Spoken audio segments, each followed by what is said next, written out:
Good evening. I'm Dr. D. Silver. I'm a neurologist and a movement disorder specialist at Scripps Memorial Hospital in La Jolla, California. So tonight we're going to talk about the dopamine agonist patch, Rotigotine, and how to treat Parkinson patients generally and with the drug. Let's review the three areas. First of all, we're going to talk about the etiology and the clinical features of idiopathic Parkinson's disease, which is really a syndrome. Everybody has their own disease. Secondly, I want to talk about the treatment guidelines and levodopa. And thirdly, I want to talk about the dopamine agonist and Rotigotine, the patch, a non-ergot dopamine agonist that has just been released. Now, Parkinson's disease really was described by James Parkinson in 1817, and he described it in an essay called The Essay on the Shaking Palsy. This Parkinson's disease, or this syndrome, involves a number of people in the United States, about 1 million patients, and the annual incidence is about 60,000 per year. Age is the greatest risk factor, and as patients get older, they have a higher incidence or more likelihood of developing Parkinson's disease. The mean average of onset is somewhere between 55 and 60. Now, Parkinson's disease is a progressive neurological disorder resulting predominantly from the degeneration of the dopamine-producing brain cells in the substantia nigra, which is shown on this slide in this cartoon.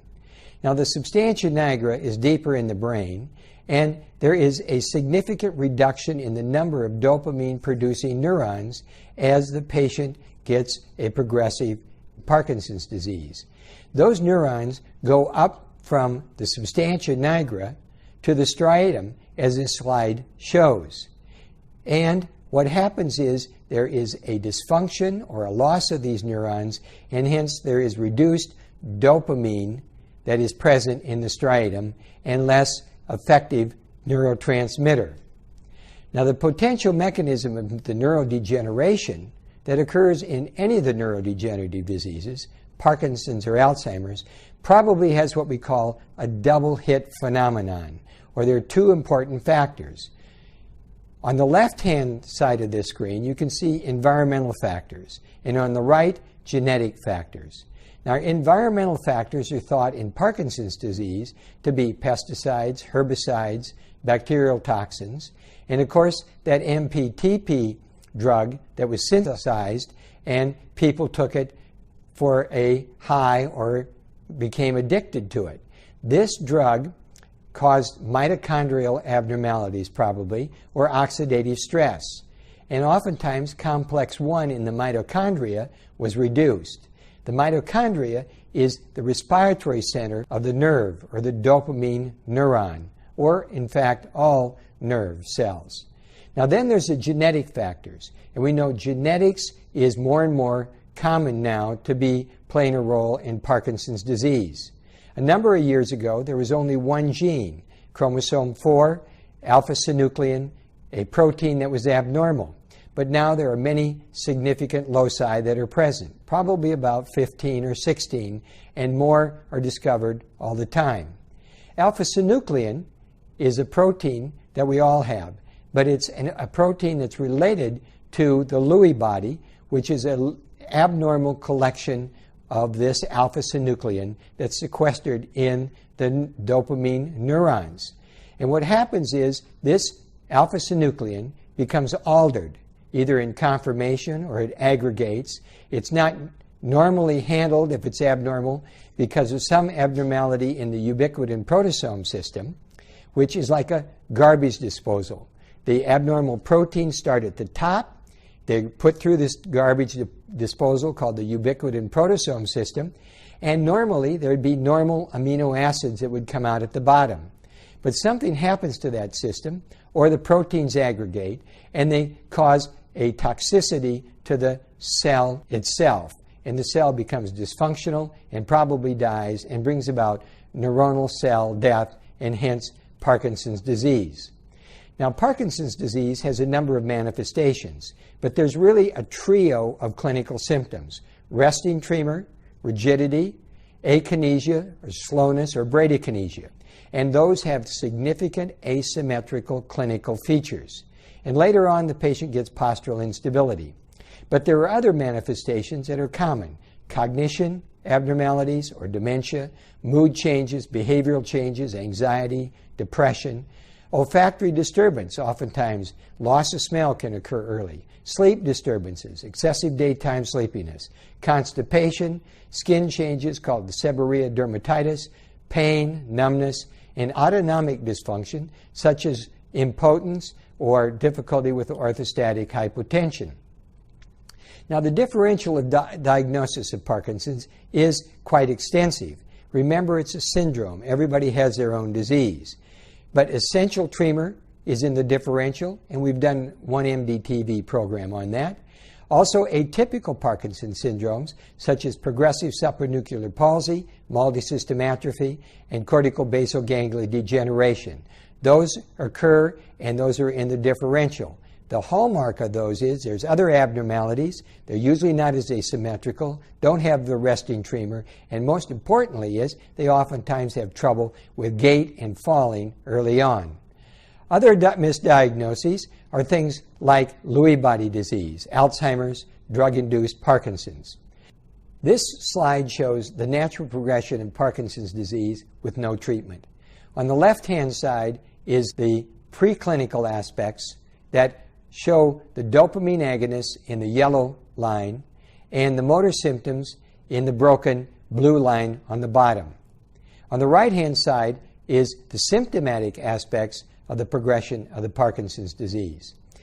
So as the patient has a preclinical features, they start to lose their dopamine neurons, which you can see the line going down. And then the first thing they probably notice is non-motor symptoms. Then the next is they start to have motor signs.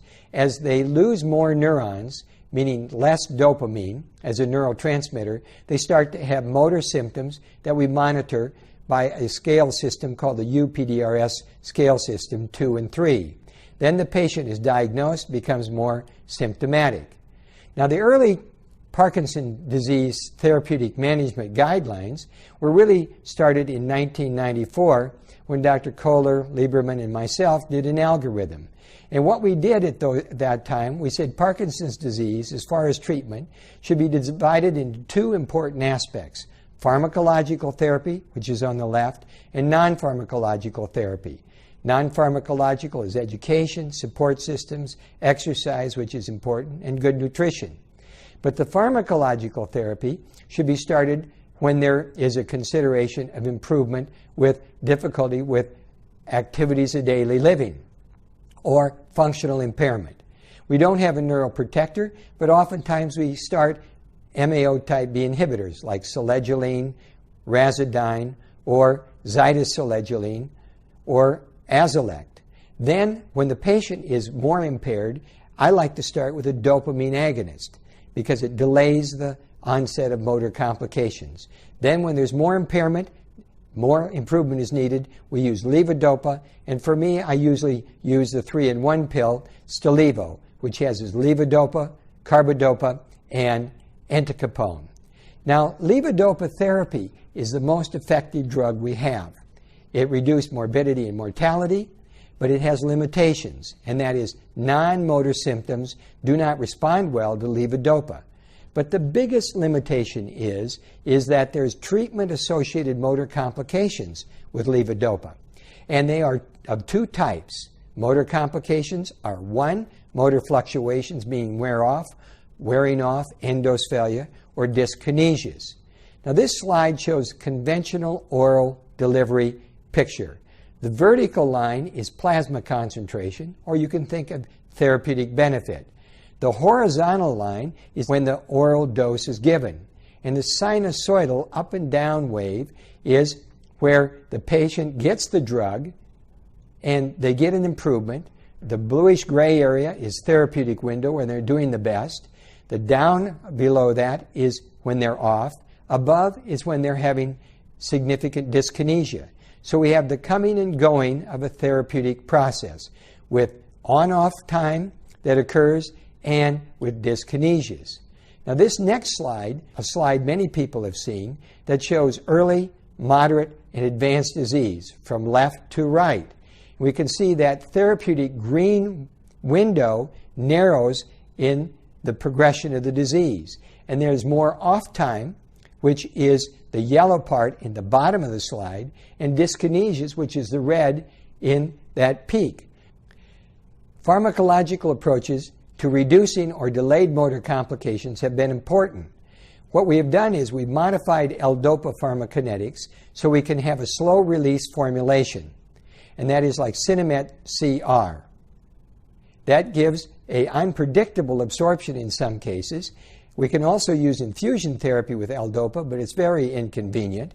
And we can use a COMT inhibitor like Comtan, which allows a greater opportunity for extension of the half-life. We like to initiate therapy with dopamine agonists early. And the reason is they have a longer half-life, they have more continuous post-synaptic receptor site stimulation. You can use these subcutaneous infusions with dopamine agonists, but it's very difficult. And transdermal therapy now is available with the Rotigotine. So what do oral dopamine agonists do? Well, they delay motor complications. You're able to keep them on monotherapy in a significant number of patients for many years. 40% of the patients can stay on a dopamine agonist in monotherapy for 4 years, 30% at 5 years. They delay the need of L-Dopa, they allow reduction of levodopa, and we have an opportunity to select the appropriate patients. Now, Rotigotine is a receptor agonist, D3, D2, and D1, but mainly at D2. The interesting thing about the Rotigotine patch is that the size of the patch has a different milligram per each size of patch. But when you give the patch, the number of milligrams that are absorbed is a linear phenomenon, or what we call a linear pharmacokinetics. And this patch has a matrix type of system, so when you give it in increasing doses, you get an actual increase linearly of the dosing. Now, only 45% of the drugs is released in each of the patch at 24 hours. And this slide shows the dose proportional pharmacokinetics. So the plasma concentrations is the vertical bar, and on the horizontal bar are the different doses of the patch, and we can see that that is an actual linear release of that drug, giving consistent increased dosages and plasma levels. And this slide just shows the difference here of 2 and 4 milligram patches. Plasma concentrations are consistent over 24 hours, but at 2 milligrams, the bottom line, which is green across the 24 hours, definitely is less than the 4 milligram dose. In early Parkinson patients, mean plasma concentrations are consistent over 24 hours, but you get a little better and a little higher level of the drug if you use it in certain places like the shoulder and maybe the flank and the hip and the upper arm.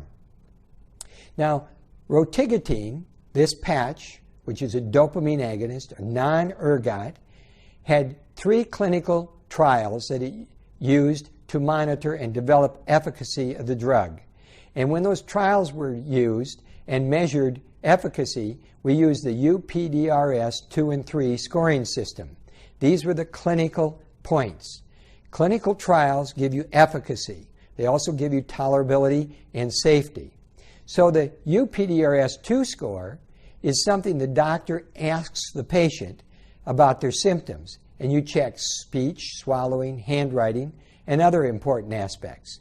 For the UPDRS 3, you measure what the doctor is actually measuring on his exam for tremor, speech, rapid movements, rising from a chair. And they give you certain scores based on a 0 to 4, with 4 being the worst. Patients in a clinical trial will almost always understand their disease process. That's why I recommend patients, if they can, to get into a clinical trial. They really get an idea how to understand their disease and how to monitor it. And if anybody wants to think about clinical trials, they can certainly call me or my office, and we have a number of clinical trials. Now, the Rotigotine patch had 3 clinical trials, and I'm not going to go into those real extensively, but the most important things, they were double-blinded, so the patient or the doctor didn't know. They were randomized, and the first trial had 5 arms. The arms were placebo in one, and each arm had a different titration schedule. And the dose was titrated up to a certain level and maintained for 4 weeks. The second trial only had 2 arms, and it had placebo and Rotigotine. The titration took place for 3 weeks and maintained for 24. And then the third trial was really interesting because it had 3 arms, placebo, Rotigotine, and ropinirole. So it compared an active drug that's oral, that's in the marketplace, to the patch. And that was maintained for 24 weeks. Now, this next slide shows us the treatment aspects here on the UPDRS scoring and what it improved from baseline. And you can see down is good, a negative score is improved, and that's the vertical bar. The horizontal bar is the different dosings. Now, it had 2, 4, and 6 doses, and a higher dose, which won't be available medically or on the market now. But you can see with down being good, we have the opportunity here to have 2 milligrams is not quite as good as 4, and 6 is better than the other 2. So these drugs are very beneficial, and they're better than placebo. Now, the next trial compared placebo and Rotigotine in a titration manner, and we saw that Rotigotine at 6 milligrams did much better than placebo. So the UPDRS score, the vertical bar on the left, changed from baseline. Down is good, negative score is good. The horizontal bar is placebo on the left, Rotigotine on the right, and as I mentioned, down is good. You can see the difference in the UPDRS scoring there is about 5 points. Rotigotine beat the placebo. And this shows in a different graph form that you have a mean change in the UPDRS 2 and 3, that again, down is good, the vertical bar is the mean change, the horizontal bar is time. Down is good, up is not as good. You can see that we point out that the placebo gets some response, but at 9 weeks it's back to baseline. But the 6 milligram dose of Rotigotine patch is always better than the placebo, and significantly with a good p-value. And this is also another study that shows where, again, there is significant benefit with the Rotigotine over the placebo, with down being good and the Rotigotine being green. This slide shows the comparison of placebo with Rotigotine and ropinirole, an oral drug, Rotigotine being the patch. Again, the mean change of these scoring systems that I referred to is the vertical, horizontal is time, and what we have here is that down is good, up is bad. Ropinirole and Rotigotine, they're clinically about the same, but one is a patch, and the other advantage is theoretically you get more continuous dopamine stimulation at the postsynaptic receptor site. Now, whenever we consider the treatment of any drug or using it in a patient, we have to think of this phenomenon that we always talk about, and that is the triad when you evaluate any drug: efficacy, tolerability, and safety. The key factors to think about the use of any drug. And these are determined for the efficacy in clinical trials. Adverse side effects, tolerability, safety are also determined. Now, what are the difficulties with Rotigotine? Well, like all dopamine agonists, you can have some nausea, vomiting, somnolence, dizziness, and insomnia. That can occur. It occurs more during the titration phase. Now, with the patch, you can have application site reactions, and they can be as high as 34% to 24%. Interestingly, dose-response relationship occurs, but 19% of the patients on placebo had it. There was an interesting aspect that patients under 65 had a little more somnolence, and those over 75 had more fatigue. Most side effects, however, occurred during the titration. Now, there are some other side effects with a dopamine agonist and rotigotine we have to talk about because they're important.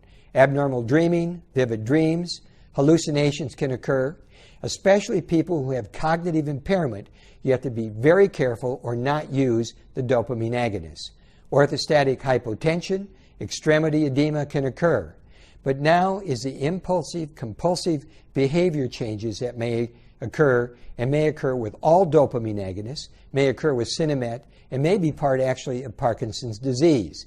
My own belief is that there is probably some genetic aspects here that are important, and there may be some family history.